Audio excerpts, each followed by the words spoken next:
بسم الله الرحمن الرحيم. هذا المرة الثانية غادي نمشيو ان شاء الله لكأس العالم للأندية، وواخا كانت العام البطولة شوية صعيبة ولكن الحمد لله توفقنا، وبأخص مع اللعابة داروا مجهود كبير وديما راجع وصافي.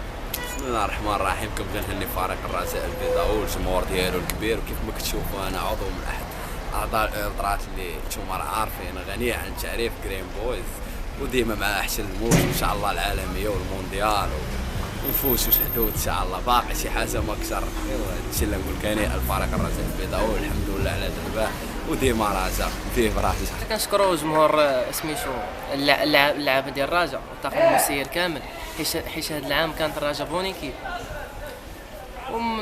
وكنقول لهم برافو عليكم بزاف وبرافو عليكم بزاف.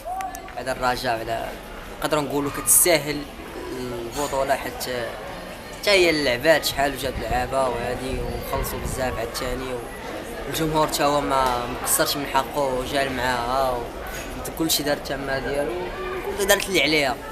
في الاخر الفوز كيبقى الافضل، كون ندير لو ميور غاني صافي. الحمد لله ربي سهل ودينا البطوله وربي ما خيبناش. 30 دوره حنا تنلعبوا عليها الي روتور وخرجنا مع الفرقه فين ما مشات وكلشي، وربي سهلنا وتوجنا بهذا اللقب ال11 اللي كأهلنا نلعب كاس العالم للانديه المره الثانيه على التوالي اللي تقام بالمغرب.